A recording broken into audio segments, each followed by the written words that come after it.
Je veux que tu me suives maintenant. Voici le problème, il en a besoin, mais il ne veut pas se sentir comme s'il violait sa femme.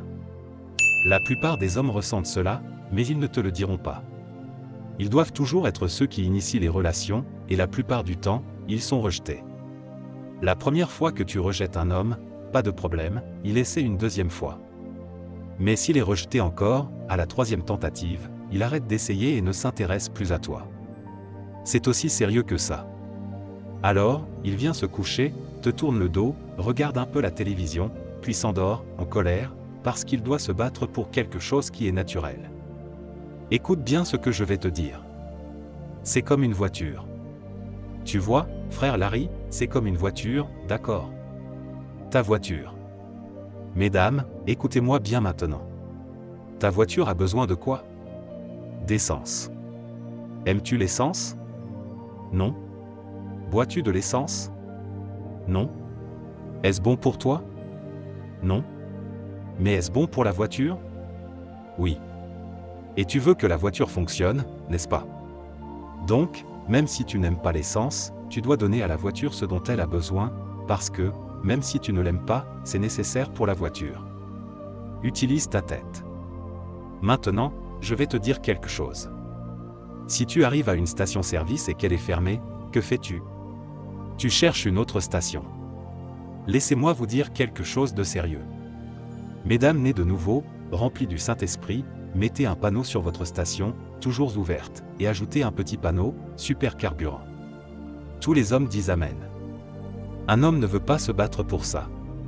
J'ai parlé à certains hommes, littéralement conseillés des centaines, qui disent, tu sais, ma femme et moi sommes nés de nouveau, nous sommes diacres dans l'église, mais je passe un moment difficile, pasteur. Pourquoi? Parce que je dois toujours me battre pour avoir des relations sexuelles. Je suis fatigué de me battre. Et là, je sais tout de suite que le mariage est en danger. Initie. Tu veux un mari heureux? Initie. Mets ça en place. Je vais te donner le secret de ma femme après 24 ans de bonheur. C'est une femme intelligente. Je vais te révéler un de ses secrets, tu pourras lui poser la question plus tard. Ma femme a acheté une petite lampe avec une ampoule bleue, une lumière bleue spéciale dans la chambre. Quand je rentre d'un long voyage, que je sois fatigué du Japon ou d'ailleurs, et que je vois cette lumière bleue. Gloire! L'énergie revient immédiatement, et je commence à parler en langue. Femme sage. Il est dit qu'une femme insensée détruit sa maison avec ses propres mains, mais une femme sage la construit. C'est une joie de rentrer à la maison. La plupart des hommes ne rentrent pas chez eux, ils vont ailleurs. Quelle tragédie! D'accord, messieurs, maintenant c'est votre tour. Le besoin numéro 1 d'une femme est complètement opposé. C'est l'affection. Le besoin numéro 1 d'une femme est l'affection, c'est très important. Une femme n'a pas besoin de relations sexuelles autant qu'elle a besoin d'affection et d'amour. L'affection n'est pas du sexe. La plupart des hommes pensent que, une fois qu'ils ont fini leur expérience sexuelle, la femme est heureuse. Ce n'est pas nécessairement vrai. En fait, souvent, la femme est en colère après l'orgasme de son mari, parce qu'elle n'est pas satisfaite. Le besoin d'une femme, c'est l'affection. Une femme n'a pas seulement envie d'affection, elle en a besoin, tout comme une voiture a besoin d'essence. L'affection n'est pas du sexe. Avoir des relations sexuelles avec ta femme n'est pas une expression d'affection, c'en est généralement le résultat. L'affection, c'est l'application d'une action qui produit un effet. Pour montrer de l'affection, tu dois faire quelque chose qui touche la personne et a un impact sur elle. C'est pourquoi une femme a besoin d'entendre son mari lui dire chaque jour « Je t'aime ». C'est un effet. Tous les jours, 10 fois par jour. Elle a besoin de cela comme affection. L'affection, c'est lui envoyer des fleurs sans raison particulière. L'affection, c'est lui tenir la main en public, marcher ensemble dans un centre commercial. L'affection, c'est lui dire « Viens t'asseoir près de moi pendant que vous conduisez ». Tu le faisais quand vous sortiez ensemble, non? Qu'est-ce qui a changé? L'affection, c'est l'embrasser en public, devant ton ancienne petite amie. Parlons-en. L'affection, c'est l'emmener déjeuner sans raison, n'importe quel jour de la semaine. Ça n'a pas besoin d'être un grand repas. McDonald's, tu prends un menu pour deux, et tu partages le sandwich. L'affection, c'est s'arrêter en rentrant chez toi, cueillir quelques fleurs sauvages sur le bord de la route et les lui offrir en disant « J'ai pensé à toi en rentrant ». Elle gardera ces fleurs pendant des semaines. L'affection, ce n'est pas cher, ça demande juste de la réflexion. Écoutez-moi bien, messieurs. Buvez-vous de l'essence? Non? Mais est-ce que ta voiture en a besoin? Oui. Est-ce que tu l'emmènes à la station-service? Oui. Pourquoi?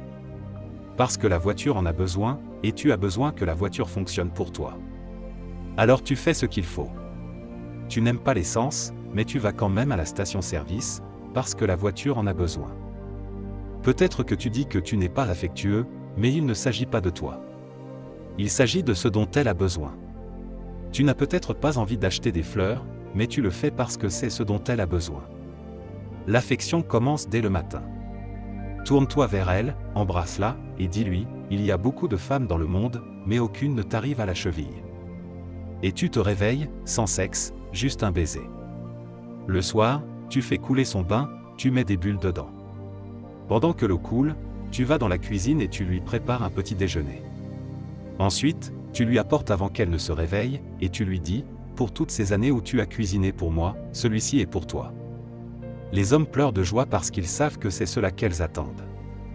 L'affection, c'est aussi lui frotter le dos pendant son bain, et la sécher délicatement ensuite. L'affection, c'est la prendre par la main, l'accompagner à la voiture, lui ouvrir la portière et la laisser entrer. L'affection, c'est surtout l'embrasser avant qu'elle parte au travail ou avant que vous quittiez la maison. L'affection, c'est l'appeler toutes les 10 minutes juste pour dire « je t'aime », puis raccrocher. Cela ne prend que 3 secondes. À 11 heures, vous l'appelez encore pour dire « je t'aime » et vous raccrochez. À 1 heure, vous l'appelez à nouveau pour dire « je t'aime » et vous raccrochez. À 4 heures, vous l'appelez et vous lui dites « et je le pense vraiment ». Une femme n'a pas seulement envie de cela, elle en a besoin. Elle en a besoin. Et c'est pour cela que les mariages échouent parfois. Votre station-service est fermée et vous n'appliquez pas d'effet. L'affection, c'est acheter une carte sans raison particulière, ne pas attendre les anniversaires. J'écris des petits mots à ma femme. C'est une habitude que j'ai prise depuis 20 ans. Je lui écris des notes du style « Tu es la plus belle femme du monde. Tu es la bénédiction la plus merveilleuse de ma vie. Tu es un cadeau de Dieu. Tu es la meilleure épouse et une mère formidable pour nos enfants. » Juste des petits morceaux de papier que je mets dans ses chaussures.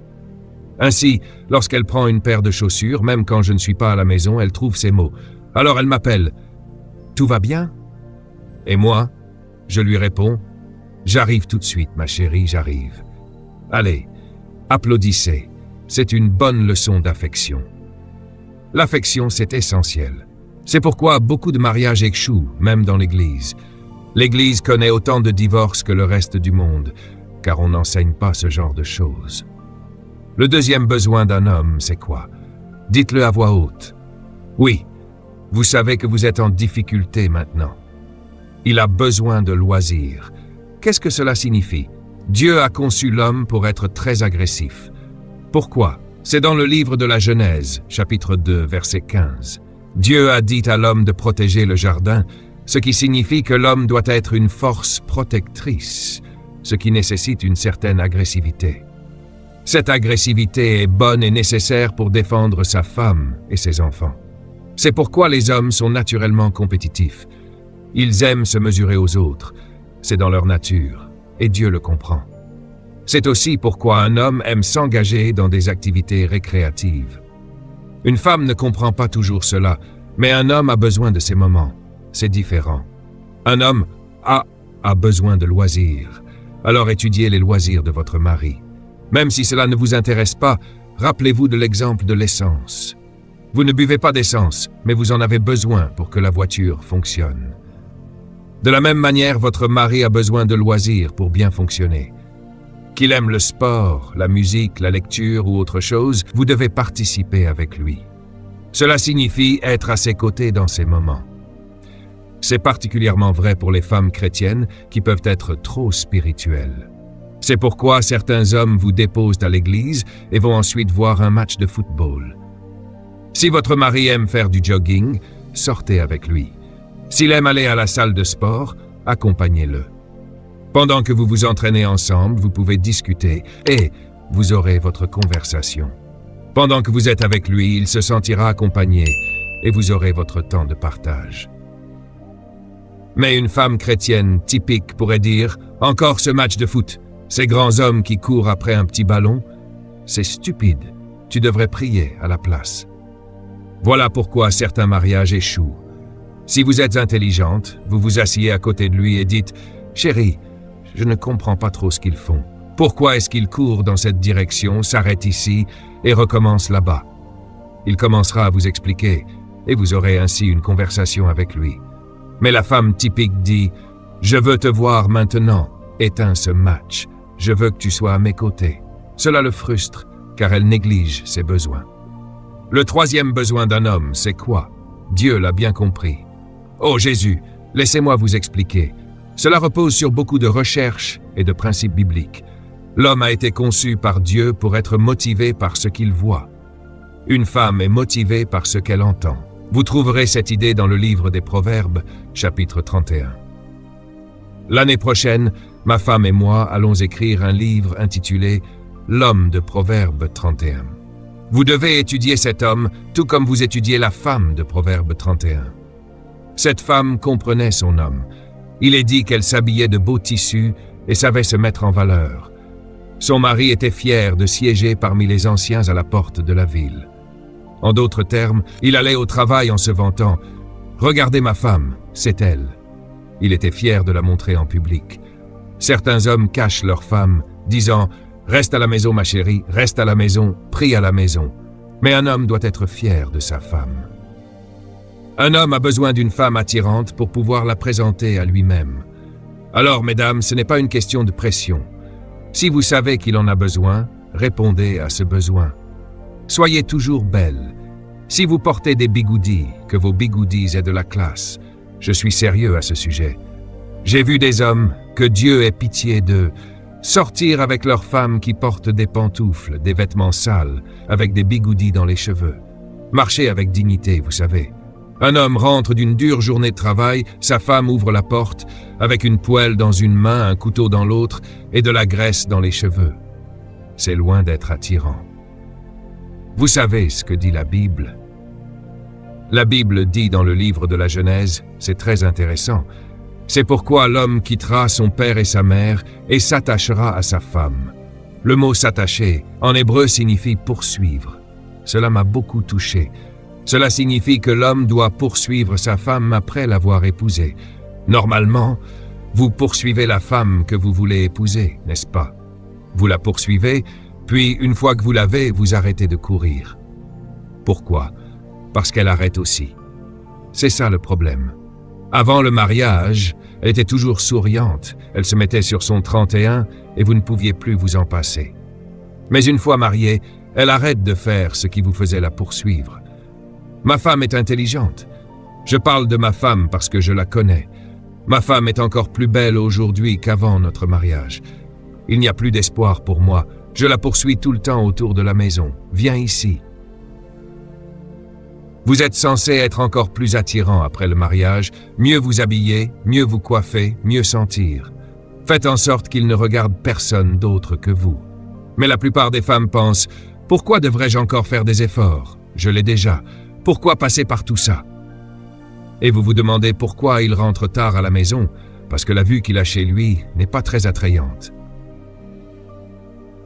Ayez pitié. Quel est le troisième besoin d'une femme? Elle a besoin d'honnêteté, de transparence. Qu'est-ce qu'elle attend? L'honnêteté. Messieurs, écoutez bien. Les femmes n'attendent pas cela. Elles en ont besoin. C'est leur carburant. Si vous voulez qu'une femme fonctionne pour vous, soyez toujours honnête avec elle et soyez ouvert. Dites-lui tout ce que vous devez lui dire et ne confiez jamais à une autre femme quelque chose que vous n'avez pas dit à votre femme. Soyez ouvert avec votre femme, elle en a besoin. Une femme s'épanouit quand elle sent qu'elle connaît vos secrets les plus intimes. Soyez honnête avec elle. Si vous avez un projet d'affaires, dites-le à votre femme. Ne le cachez à personne d'autre. Beaucoup de femmes vivent dans des mariages où elles se sentent exclues. Les maris parlent à tout le monde sauf à elles. Elles se sentent mises à l'écart et elles sont en train de mal fonctionner. Soyez honnête avec votre femme. Quant à ma femme et moi, nous avons notre jeudi à nous. Le jeudi nous appartient. Depuis 24 ans, nous passons tous les jeudis ensemble, rien que nous deux. On sort, on dîne ensemble, on parle. Je lui partage tout ce qui est dans mon cœur, mes plans pour l'avenir, mes défis, mes difficultés. Elle connaît tout ce que je traverse. Je suis honnête et ouvert avec elle, car je sais qu'elle en a besoin. Le Seigneur dit, « Je ne te cacherai rien, j'ai tout dit. » C'est ce qu'elle attend de vous. Le quatrième besoin d'un homme, c'est quoi? Le soutien domestique. Cela signifie que quand il rentre à la maison, il ne veut pas recommencer une autre journée de travail. Le foyer est censé être un refuge pour l'homme, un endroit où il peut se retirer du monde qui est si dur avec lui. Il a besoin de soutien domestique. Mesdames, il ne le veut pas, il en a besoin. Cela signifie que vous devez aller chez vous et étudier votre maison. Est-ce un endroit où un homme aime rester? Étudiez votre maison. Est-ce un endroit agréable physiquement, psychologiquement, émotionnellement?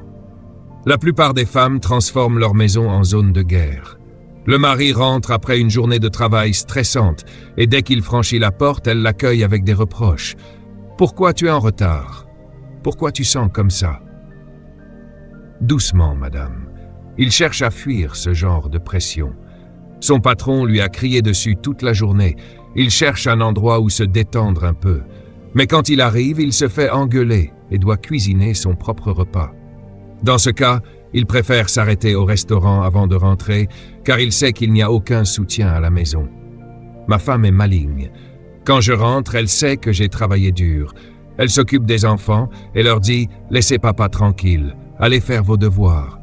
Elle ne me dérange même pas. La maison est toujours impeccable, toujours de premier ordre. Rentrer à la maison est une joie, tous les jours. Je vais directement chez moi après le travail, car c'est un plaisir. Pourquoi? Parce qu'il est agréable de rentrer chez soi. La Bible dit qu'une femme qui est comme un robinet qui fuit fait en sorte que son mari dorme sur le toit. Et la Bible dit qu'il dort sur le toit parce que sa femme est comme un robinet qui fuit. Une femme peut-elle détruire un foyer? Oui, la Bible le dit. Vous savez ce dont un homme a besoin quand il rentre à la maison? Du soutien. Vous pouvez lui dire « Mon chéri, tu es le meilleur mari qu'une femme puisse avoir. Je suis tellement heureuse que tu sois mon mari. C'est un bon endroit où être. » Ou encore « Tu ne pries peut-être pas tous les jours, mais je remercie Dieu pour les moments où tu pries. Dieu entend tes prières. » Cela va l'encourager à prier. Au lieu de dire « Tu ne pries pas assez », ce n'est pas la bonne chose à dire, ça ne l'encourage pas. Il sait déjà qu'il ne prie pas assez, et vous non plus, alors de quoi parlez-vous? Le soutien domestique. Quand il fuit le monde, la maison doit être son refuge. Alors, réfléchissez à cela en rentrant chez vous. De quoi a-t-elle besoin? D'un grand soutien financier, même si elle travaille. Laissez-moi vous expliquer comment cela fonctionne, d'accord? Voici comment ça marche dans de nombreux cas. Parfois, une femme gagne plus d'argent qu'un homme. Cela n'a rien à voir avec qui est le chef de la maison. Il est le chef selon le dessein de Dieu. Pas de problème avec ça. Vous devez comprendre qu'un mariage et une famille sont comme une entreprise. Une entreprise fonctionne sur la base d'un partenariat. Vous et moi sommes partenaires. Nous entrons en affaires et nous apportons tous deux des parts égales. Les parts vont où? Dans le compte général. Que se passe-t-il avec ces ressources? Elles sont ensuite réparties en fonction des priorités de l'entreprise. C'est ainsi que votre foyer devrait fonctionner aussi. Peu importe qui rapporte le plus d'argent, tout va dans le compte général et l'homme est responsable de définir les priorités basées sur les instructions de Dieu, car il est le chef du foyer. Voici ce que je veux dire par soutien financier. Votre femme ne devrait jamais être sous pression pour subvenir aux besoins. Cela devrait être son choix. Une femme ne devrait pas être obligée de travailler. Elle le peut, bien sûr, rien de mal à cela, mais il ne devrait pas y avoir cette pression. Ce n'est pas ce pourquoi Dieu l'a conçu. Deuxièmement, il devrait toujours y avoir dans la famille, écoutez bien frère, c'est un très bon conseil, quand vous établissez vos comptes, il devrait y avoir un compte spécifiquement pour elle. Uniquement pour elle. C'est de la sagesse. Et vous faites des dépôts sur ce compte. Ce ne sera peut-être pas beaucoup d'argent, mais elle sait que c'est à elle. Elle peut faire ce qu'elle veut avec. Donnez-lui son propre carnet de chèques pour ce compte, il est à elle. Et chaque mois, vous mettez quelque chose dedans pour elle. Elle en a besoin. Elle a besoin de savoir qu'il y a un soutien financier qu'elle peut contrôler. Ensuite, vous devez lui donner les ressources financières pour faire ce que vous lui demandez de faire. Si vous lui demandez de cuisiner, alors assurez-vous qu'il y ait de la nourriture. Si vous lui demandez de nettoyer la maison, assurez-vous qu'il y ait des produits de nettoyage. Peu importe ce que vous demandez, vous devez fournir. Frère, vous devriez voir les visages de ces femmes en ce moment. Elles disent « Continue, Miles, continue ». Ai-je raison, mesdames? Ce n'est pas qui fait l'argent, mais comment il est réparti. Elle a besoin de soutien financier. Un homme a besoin de quoi? D'admiration et de respect. Une femme a besoin de quoi?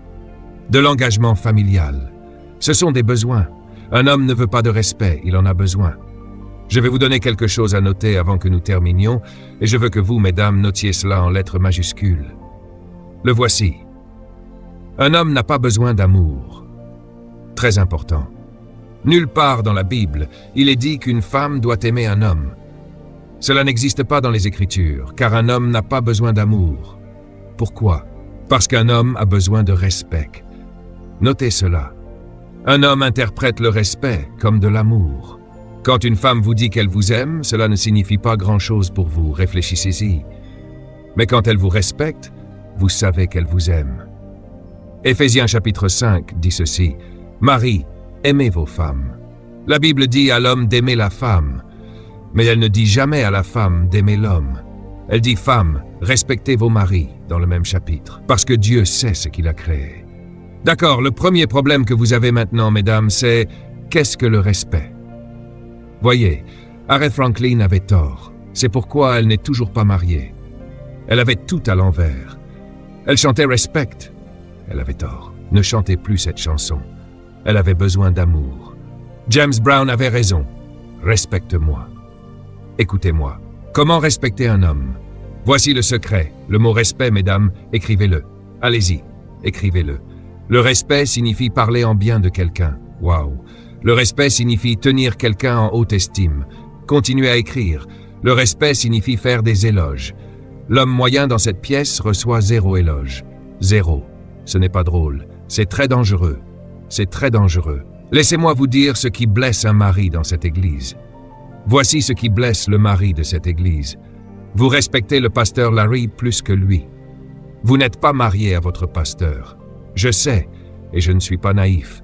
Je sais que c'est difficile de trouver quelque chose à louer chez lui. Je le sais. Mais ce que la Bible dit de le faire, pourquoi? Parce que Dieu sait comment fonctionne la voiture. Une dame est venue me voir il y a des années. Elle est dans notre église et son mari, l'un de nos diacres et anciens, quand ils sont arrivés, elle venait à l'église toute seule depuis des années. Et j'ai remarqué qu'elle continuait à venir à l'église, mais son mari ne venait pas. Je lui ai demandé un jour, « Où est ton mari ?» Elle a répondu, « Il est à la maison. » J'ai dit, « Pourquoi ne vient-il pas à l'église ?» Elle a dit qu'il ne croyait pas en Dieu, qu'il ne venait jamais à l'église, qu'il disait que l'église était pour les pasteurs. Ça m'a frappé de plein fouet. Elle était à une réunion de prière. Je suis allé la voir et j'ai écrit une note à son mari.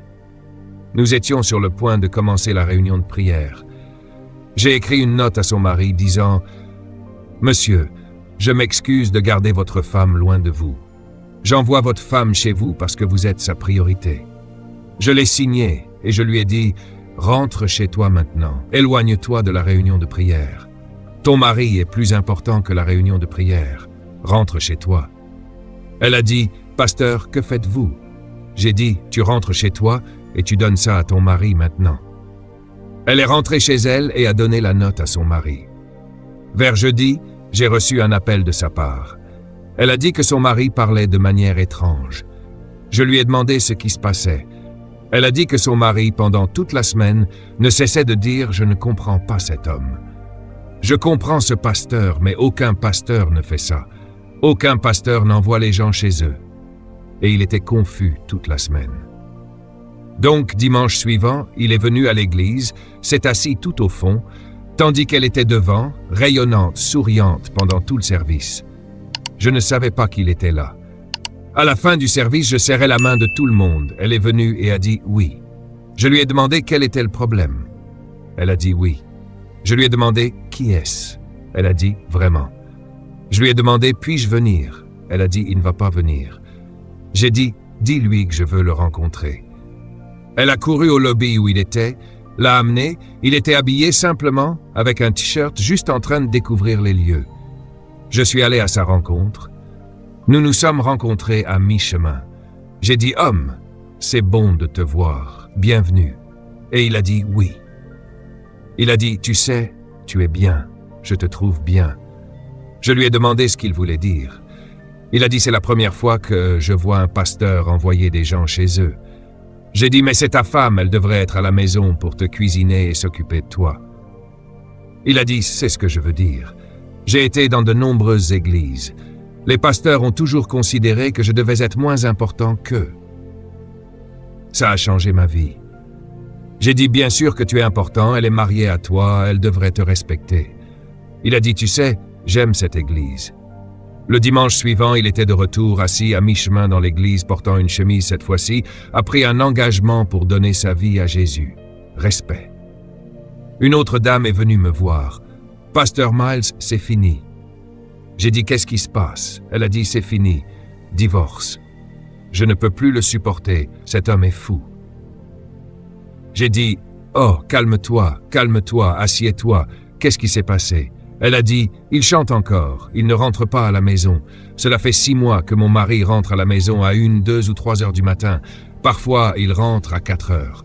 Chaque nuit, je ne peux pas le supporter. Je ne sais pas où il est, avec qui il dort. » Elle s'est mise à pleurer. J'ai dit « Calme-toi. Ton mari dort tard tous les soirs et il rentre à la maison ?» C'est ça. Elle a dit « Oui. » J'ai dit « Pourquoi ne le loues-tu pas ?»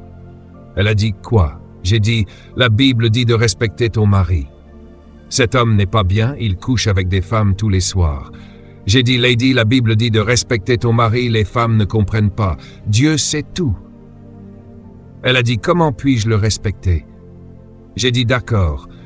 Suis mes instructions et tu iras bien. » Elle a dit « Oui, pasteur, tout ce que vous dites. » J'ai dit « Je veux que tu rentres chez toi ce soir. Quand il rentrera, je veux que tu te réveilles, que tu ailles à lui et que tu lui dises « Merci d'être rentré à la maison. » Elle a dit « Quoi ?»